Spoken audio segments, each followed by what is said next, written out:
Hello and welcome to Cheers to Fears, where we take horror films and turn them into drinking games. We're your two hosts. I'm Tucker. And I guess that means I'm Dale. Today we will be making a drinking game for Tucker and Dale vs. Evil, directed by Eli Craig, and written by Craig and Morgan Jurgensen. This video was suggested to us by Brianna, so thank you for the suggestion. If you have a movie you would like us to review and make a drinking game for, make sure to leave a comment down below on what you would like us to review. Tucker and Dale vs. Evil follows the twosome around as these hillbillies fix up their new vacation home. Out camping in the woods close by is a group of college kids. One night when Tucker and Dale are at the lake, one of the college girls named Allison hits her head on a rock and falls unconscious underwater. Dale dives in to rescue Allison, but the college kids misinterpret the situation as Tucker and Dale kidnapping Allison. As the college kids try to rescue their friend from Tucker and Dale, the teens start to get injured due to either bad luck or at times sheer stupidity. Tucker and Dale are one of those movies that have not gotten a lot of media attention, but has a great cult following. So we highly recommend you check out this film before watching the rest of the video, as we will be discussing spoilers. And if you would like to watch the movie with the drinking rules, we will post them on screen now. With that out of the way, let's move on to an in-depth look at the rules. As always, the first rule is death. When you see one, you take a drink. And in this movie, there was a total of 15 deaths. Yes, I would say that the flashback helped out a little bit. With, I think it was at least 5 people dying. Oh yeah. Yeah, and I'd say the deaths overall were good in this movie. Like, there was a lot of fun deaths. There was the fire, the wood chipper death was really good. Stick through the stomach was funny. Even when he shoots himself with a gun, like, there was a lot of good deaths in this movie. Yeah, definitely. Let's move on to rule number 2, and that is screams, cries, or yells. If you hear any of these, you take a sip. And that came to a total of 21. Hey guys! We forgot the beer. No! Yeah, and I guess this is just the average amount for our drinking games. I'd say right around that 20 mark. Yeah. So I'll just move right along to rule number 3. It's whenever something is not what it appears to be or misinformation is spread. And this happens 11 times in the movie. Yeah, you see it happens quite a good amount. One of my favorite scenes is the bees. Yeah. And it looks like Tucker is going to kill one of the teenagers. Yeah. Or college students, I guess. I guess he's over 18. Yeah. But it looks like he's going to kill one of the college students. He's like running around with his axe being chased by bees. His chainsaw. Yeah, not axe. The chainsaw being chased by bees. And yeah, it looks like it's obviously supposed to be an homage to Texas Chainsaw Massacre, the way he's dancing around with his chainsaw. Yeah, that was a funny scene. And even there was the whole message about how we have your friend. And it's like, it sounds like they're kidnapping her when he's really just trying to get their attention to come and get her back. But yeah, there's a lot of misinformation spread in this movie for sure. No! Ah, we got your friend! Oh god! They got Allison! Now moving on to rule number 4 is whenever you see alcohol, you take a sip of your own. That came to a total of 10 sips. Yeah, and both the hillbillies and the college kids have alcohol, so it happens a good handful of times. Anyways, we'll move on to rule number 5. It's whenever Dale tries to flirt or gets nervous around women. This happens 8 times in the movie. Obviously, he does get a little bit better at talking to women such as Allison. But the scene where he's maniacally cackling due to Tucker's advice, that scene cracks me up every time. Yeah, right at the beginning, he's holding that, what is it called? The scythe? Or... Is it a scythe or a sickle or a pitchfork? I think it's a scythe. It's not a sickle. Sickle's a short handle, so I think it's a scythe. He's holding a scythe that's right above his head, and yeah, he's just laughing like a crazy guy. Let's move on to the next rule, which is whenever you see tools or power equipment being wielded or used, you take a sip, and that comes to a total of 20 sips. Yeah, it happens a good amount of times. There's some examples, I guess, is axes, chainsaws, even the wood chipper, nail guns. There's a whole pile of different weapons or equipment that's being used. Yeah, and in almost every scene, Chad's holding an axe, right? Yeah, true. And speaking of Chad, it leads us right into rule number 7, which is whenever Chad is being a dick. And this rule gave us 11 sips. Yeah, Chad's kind of the typical D-bag in horror films who usually gets killed off. But in this one, he becomes the villain. Yeah, it was kind of interesting because, throughout the whole movie, all the college kids are thinking that, Tucker and Dale are the villains when clearly they're just trying to help. From our perspective, we know that, but from their perspective, they don't. And then it's interesting to see one of the college kids actually ends up becoming the villain. And I guess we should mention the elephant in the room is his name is self-aware, I would say, Chad. Chad, yeah. I think that was intentional. Oh, definitely. Moving on to the next rule is whenever somebody is injured by either bad luck or stupidity, you take a sip. And that came to a total of 12. And it kind of goes hand in hand with the death rule because a lot of the times it ends up in death. Not every time, but a lot of the times. Yeah, and I think this rule is going to single-handedly make almost all of our Darwin Award nominations for this movie. Yeah, definitely.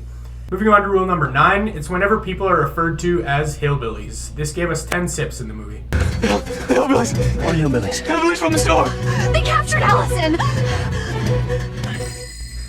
Yes, and for the most part, that was Chad calling them hillbillies. Yeah, almost exclusively, I'd say. Yeah. And I don't think there's too much else to say about that rule, so let's move on to our last one. And that last rule is whenever college is mentioned, you take a sip. And that came to a total of 10 sips. And then on the flip side of the last rule, this is whenever the hillbillies are calling them college kids. It's usually when they're talking about the college kids. Sometimes they're just talking about college or whatever, but for the most part, it's Tucker and Dale calling them college kids. Yeah. College kids! College kids! Say it again. Louder. College kids! Hey, college kids! College kids! And now let's move on to the total number of sips for this movie. The total number came to 128 sips, which is the equivalent to drinking 4.5 standard 12-ounce cans based on our 30 sip per can scale. So I'd say for this movie, it's more higher paced than I'd say a few of our last drinking games. Oh yeah. It's especially bad in some scenes because of the stupid decisions being made that leads to death, which also leads to screaming, crying, yelling. There's weapons that you see on the screen. It's like it all kind of just jumbles together in one scene. But it's not mercy because they're all different rules. So it can get to be a lot in any given scene, really. But I think for the most part, it's also fairly well balanced. Yeah. And the reason I say that is a lot of the stupid deaths, I'd say, are staggered throughout the movie. Yeah, it's not back to back to back. And especially the stupid decisions, too. I feel like a lot of those are staggered as well in the movie. So this movie was shot in Alberta, Canada, I believe. I think close to Calgary. Okay. So it's pretty close to our home, I would say. Yeah, we're in the province right next to Alberta, which obviously is Saskatchewan. So yeah, it is pretty interesting for us to know that, I guess. And something else about this movie is it was shelved for about 3 years, and then it was finally released. And I'm surprised it took that long to release it, because I thought it was a great concept, and I'm surprised it wasn't talked about more, honestly, because I don't know, it's just a good idea to make a horror comedy about, misinformation and stuff, and they're interpreting the situation wrong all the way through the movie, and I don't know, it's just a good concept altogether. Yeah, no, it's a genius idea for a horror comedy movie for sure, where the people pretty much get themselves killed as opposed to there being a villain. Yeah. And the people are just as stupid as they are in horror movies. Yeah. And even the movie was kind of self-aware about it. They had Ali saying in one of the scenes that many of the world's problems are because of miscommunication. I just think that so many of the major problems and conflicts in the world are caused by a lack of communication, you know? Yeah. And clearly that's what this whole movie is about. Miscommunication. Yeah. And it even tackles some subjects such as stereotyping people in a humorous light, such as you can never get college women because you're a hillbilly, or you're a hillbilly so you must be smelly, dirty, stupid, a killer. Yeah. And in saying that, all the college kids pretty much die because of either their lack of knowledge or stupidity.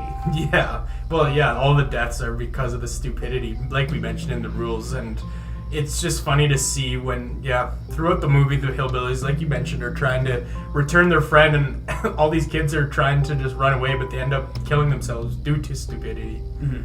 He just hooked himself right into the wood chipper. What? Head first right into the wood chipper. From his shoes and his pants, it looked like it might have been one of the college kids. What the hell happened to her? What? Oh, she got knocked down and fell into the shitter hole right next to me. Is that your blood? What? No, it's college kid blood. One of those suckers came running out of nowhere and speared himself straight through the cut and died right on top of me, Tuck. And you mentioned how they tackle the stereotyping in a humorous way, and it kind of goes into this point as well about how it addresses the issue that people that do go to school and college and get a higher education are smarter than the people that don't. I know. I'm sorry about that.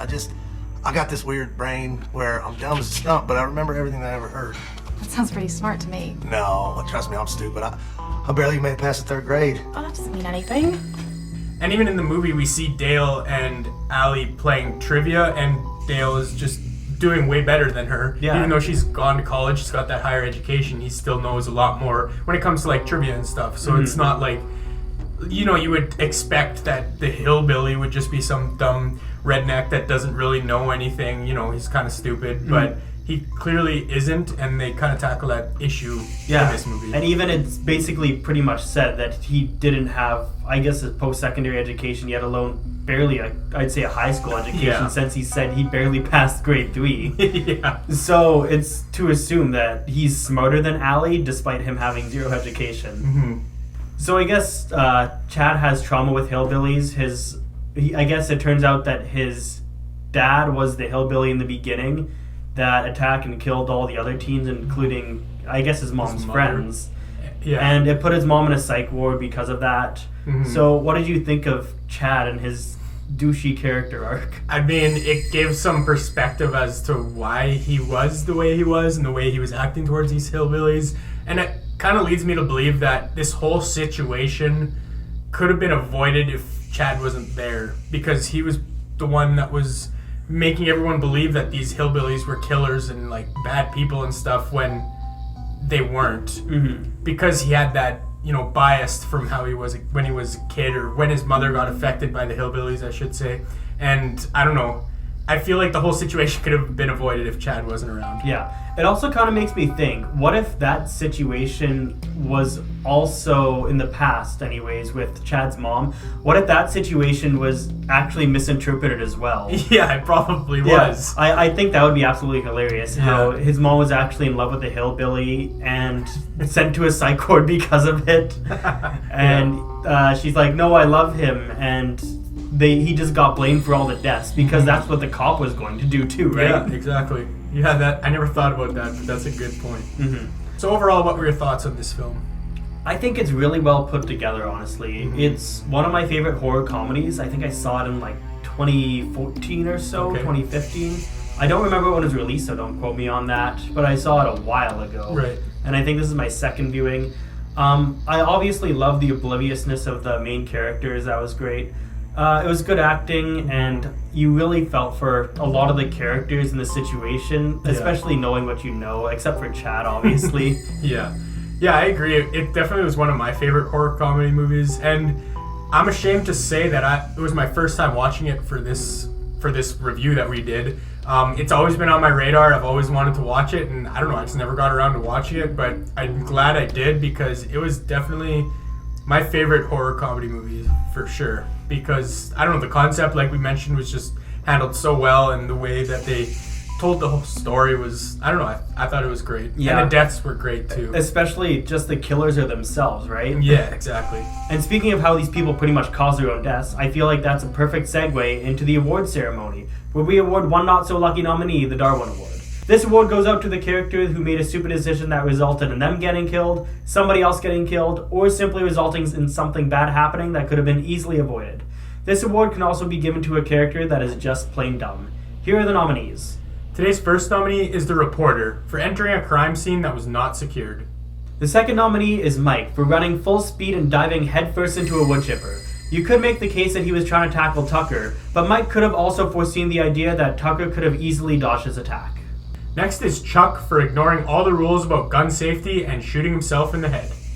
The last nominee today is Naomi, for having the reaction time of a slug and not being able to dodge the weed whacker that Jason was using. And the winner is Mike, for pretty much throwing himself into the wood chipper. And with all that being said, we hope you enjoyed our look into Tucker and Dale vs. Evil, suggested to us by Brianna. If you ended up playing the game alongside the movie, or if you have any other feedback or suggestions, let us know in the comments below. Also let us know in the comments what your favorite death in the movie was. Make sure to like and subscribe to our channel so you don't miss the next week's episode, where we are going to be making a drinking game for martyrs. If you want to check out our most recent video, click on the box on the top right, or if you want to see a playlist of all the drinking games and movies we review, click on the box below it. Thanks for tuning in, and this is us saying, cheers to fears.